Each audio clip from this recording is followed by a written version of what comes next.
Mga residente ng Barangay Sapaw sa Giwan pansamantalang naninirahan sa tent dahil sa mga nasirang tahanan. Narito ang ulat ni Haji Caaminyo.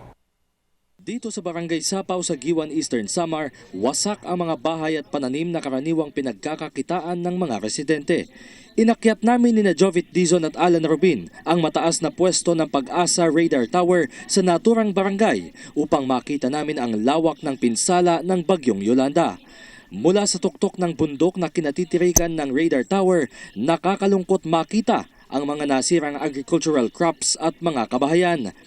Karamihan sa mga bahay ay tinangay ng nagngangalit at malakas na hangin. Kaya naman ng daanan namin ng Barangay Sapaw, ito ang aming nakita. Mga tents na ipinamahagi ng foreign volunteers. Patuloy na nakakatanggap ng relief goods ang mga residente ng Sapaw. Isa sa nakilala ko ay si Ferdinand Sabas. 4 ang anak ni Mang Ferdinand, ngunit 3 silang pamilyang nakatirang pansamantala sa matibay na tent. Kabilang na dito si Tatay Filimon na hindi halos makakilos at hirap sa paghinga. Nabagsakan kasi siya ng hollow block sa kasagsagan ng bagyo. Kahit na malakas ang ulan at hangin, hindi daw natitinag ang tent ni Mang Ferdinand. Ganun, mabuti naman. Hindi naman kami nababasa sa ulan kapag umuulan. Tapos, yun, nagkasama-sama kayo. 3 araw pa lang naibigay yung tent. Sino po nagbigay? Yung mga Amerikano. Nakakatanggap naman po ng relief? Oo, nakakatanggap kami. Sa 3 pamilya dito, bawat isa sa amin nakakatanggap. So, kompleto po? Oo, kompleto. Sa patuloy namin pag-iikot, napansin ko ang isang altar na may mga imahen. Dati pala itong simbahan. Nakapanlulumo, nakakaiyak. Hindi ko po may paliwanag yung nakikita ko ngayon kung damang ko habang nakikita ko po itong nasa paligid ko. Dati daw malaking simbahan itong kinatatayuan ko ngayon.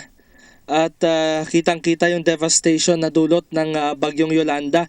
Maging yung paligid ng simbahan na ito na ngayon ay puro bato na lamang na nawasak yung nakikita. Yung mga puno, mga nabuwal na sanga o yung mga nyog na tinatawag, kitang-kita na talagang malakas yung bagyo na humagupit dito sa Barangay Sapaw.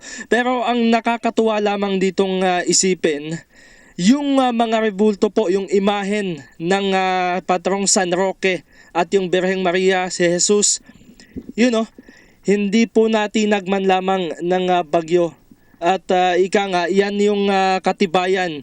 At hindi na nakakapagtaka kung bakit matindi pa rin, matibay ang pananalig ng mga residente sa barangay na ito. Binisita din ng PTV News Team ang Giwan Port at dito namin nakitang tuloy-tuloy pa rin ang paghahatid ng mga barko ng relief goods, containers, tents at iba pang kagamitang magagamit ng mga biktima ng Bagyong Yolanda. Mula dito sa Giwan, Eastern Samar, kasama sina Jovit Dizon at Alan Rubin para sa Telebisyon ng Bayan, Haji Caaminyo, sama-sama sa pagbangon.